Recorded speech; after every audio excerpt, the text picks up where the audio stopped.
Des Bouches-du-Rhône. Bonjour Manuel Bompard et merci d'être avec nous sur France Info. Donc on n'arrête pas d'en parler, les Insoumis qui montent au créneau sur ce dossier des retraites, donc un peu plus d'1 an après l'adoption de cette réforme. Vous croyez qu'on va pouvoir aller jusqu'au vote déjà tout à l'heure? On en est où dans les débats? On a vu que c'était assez houleux, qu'il y a eu une petite suspension de ces... On a jusqu'à minuit les mecs, tic-tac.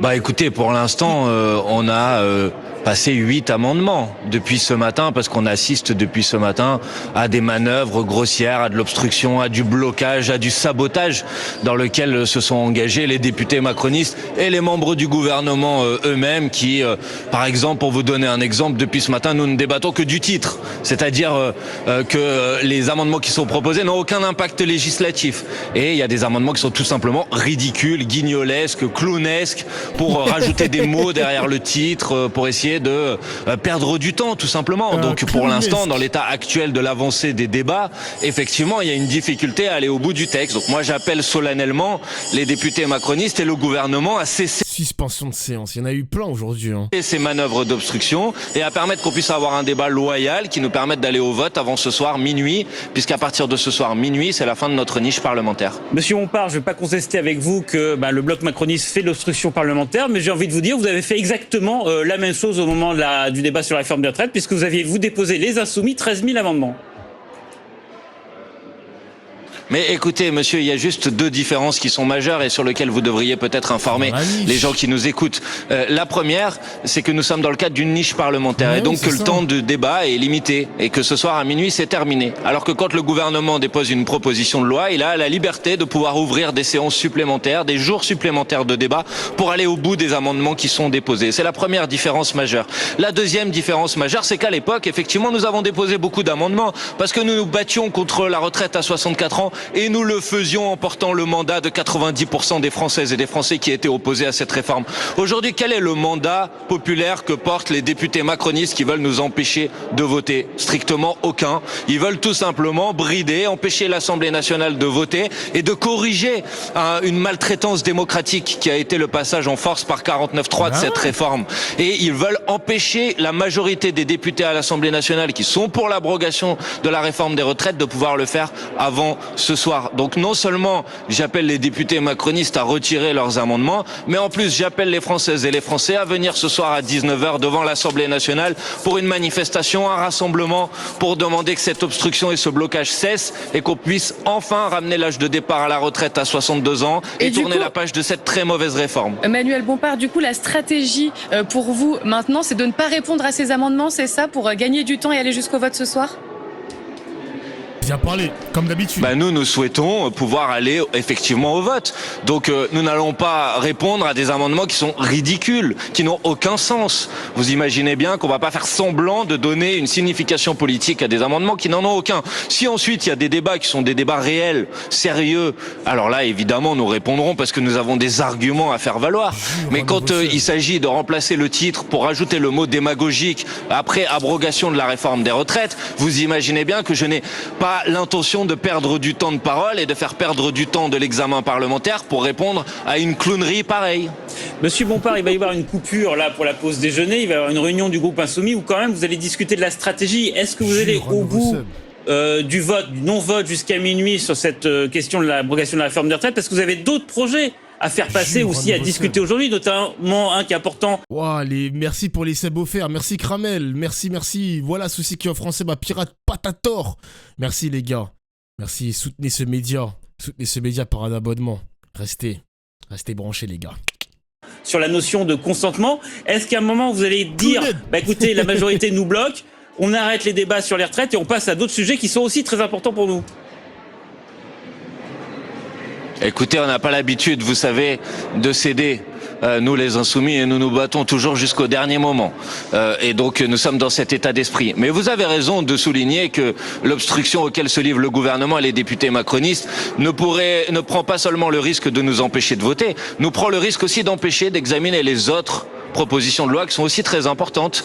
L'inscription de la notion du consentement dans la définition du viol. C'est vrai qu'il y a beaucoup de choses dans leur niche parlementaire, les mecs, et ils sont toujours pas passés par l'étape de l'abrogation des retraites. C'est du sabotage, les mecs. Vous vous rendez compte qu'une niche parlementaire, c'est une fois dans une année, et ils peuvent même pas parler de leurs propres propositions, la LFI, à cause de ces milliers d'abonnements balancés par les macronistes dans leur niche. D'ailleurs, c'est une dinguerie de pouvoir faire ça, les mecs. Hein. C'est une dinguerie de pouvoir foutre des amendements en pleine niche parlementaire. Ça, c'est pas normal, ça. C'est pas normal, gros. Un sujet majeur, vous savez, et les députés macronistes veulent nous empêcher d'en discuter. Le blocage des prix de l'énergie, qui est la 3e proposition de loi que nous avons inscrite à l'ordre du jour de l'Assemblée nationale. Bah, par leurs amendements et par leur obstruction et leur blocage, les députés macronistes veulent aussi nous empêcher de discuter de ces sujets-là. Oui. Alors, puisque certains s'interrogent pour savoir si nous avons l'intention de censurer le gouvernement de Michel Barnier ou pas, je crois que tout le monde aura la réponse en regardant la séance d'aujourd'hui. Parce qu'un gouvernement qui est prêt à saboter une niche parlementaire de l'opposition pour empêcher l'abrogation de la réforme des retraites, c'est un gouvernement qui ne mérite pas de rester en place. Emmanuel Bompard, s'il n'y a pas de vote, alors ce qui serait le pire scénario pour vous, s'il n'y a pas de vote d'ici minuit, c'est quoi la suite sur ce sujet de la réforme des retraites? Mais la suite, madame, c'est que... J'entends bien, le débat se poursuivra et donc dans une autre niche parlementaire, à une autre occasion, dans d'autres circonstances, nous reprendrons le débat et le débat autour de ce texte au point auquel il se sera arrêté ce soir. Et tôt ou tard, vous savez, cette réforme des retraites sera abrogée parce que c'est la majorité, d'une grande majorité des Françaises et des Français qui l'ont exprimé à de multiples reprises dans la rue, dans leur vote aux dernières élections législatives et qu'on ne peut pas s'asseoir sur la souveraineté du peuple de manière... Mais wesh, il y a plein de petits jeunes derrière, ça me fume, ils sont en train de visiter l'Assemblée nationale. Et les mecs, il serait temps pour moi d'y aller aussi, hein. Il serait temps pour moi d'y aller. Hein. Indéfini, que parfois on peut peut-être trouver des manœuvres pour lui empêcher de s'exprimer, mais que tôt ou tard, c'est le peuple qui a le dernier mot. Et sur ce sujet, comme sur d'autres, c'est le peuple qui aura le dernier mot. Alors sur d'autres sujets, moi, ça me fume quand même, parce qu'Emmanuel Bompard, ça se voit à l'Assemblée nationale, c'est comme un prof qui est excédé. Là, on l'écoute depuis tout à l'heure, il est devant une classe de gamins dissipés. Pas les mecs derrière, hein, mais les députés de l'Assemblée nationale, donc surtout les macronistes. On essaie de bosser, et eux, ils sont là en train de jouer au Lego avec le règlement intérieur et tout, blablabla. Mec, c'est une dinguerie quand même, hein. Y aller en tant que visiteur ou député? Non, en tant que visiteur quand même, les gars. Faut que je demande à un mec de me faire rentrer, là. Faut que j'essaye de jouer de mes contacts. Mais depuis ce matin, les gars, les députés macronistes, bah moi, je regarde sur Twitter les tweets, etc., des uns et des autres. Ça fait que de se clasher, les mecs, hein. Maintenant, les députés, ils se clashent sur Twitter, ça s'invective et tout. C'est cette nouvelle manière de faire de la politique en France, maintenant, les gars. Hein. Sérieusement, hein. Mais du coup, les débats, ils font que durer. Ça va durer jusqu'à minuit. Peut-être que d'ici minuit, la réforme des retraites ne sera même pas abrogée. On n'en sait rien du tout. C'est parler pour ne rien dire. Alors, désolé la LFI, hein. Enfin, désolé la LFI, mais quand je dis parler pour ne rien dire, je dis simplement que ce sera tout ça pour ça, en fait. C'est même pas des débats, exactement. Tout ça pour ça. Genre, je me dis, putain, quelle perte de temps, genre. Quelle perte de temps. C'est de la maltraitance démocratique pour moi, mais bon. C'est dans la Constitution, les mecs, c'est dans les règles de la politique, c'est dans les règles de l'Assemblée. Qu'est-ce que vous voulez que je vous dise, les mecs? C'est à revoir tout ça. Hein. Et c'est pour ça aussi qu'ils veulent passer par une 6ème République. Hein. Évidemment, vous nous tendez la perche pour évoquer les projets de loi budgétaires, notamment le PLFSS, qui va revenir à l'Assemblée la semaine prochaine. Là, tout à l'heure, il y a une réunion du Rassemblement national qui va peut-être décider cet après-midi s'il vote ou pas la censure que vous déposerez si un 49.3 engagé par le gouvernement sur le PLFSS, le budget de la sécurité sociale qui devrait être discuté la semaine prochaine à l'Assemblée nationale. Vous souhaitez que le RN dise dès aujourd'hui qu'il votera cette censure avec vous et que donc, dans ce cas-là, Michel Barnier sera renversé? Mais à chaque fois, ils demandent ça. Mais écoutez, ce budget de la sécurité sociale, puis c'est celui-là dont on parle là, même si le budget de l'État est du même état d'esprit, mais le budget de la sécurité sociale est un budget qui sera dramatique pour les Françaises et les Français. Hein, parce que par exemple, hier, il y avait une commission mixte paritaire.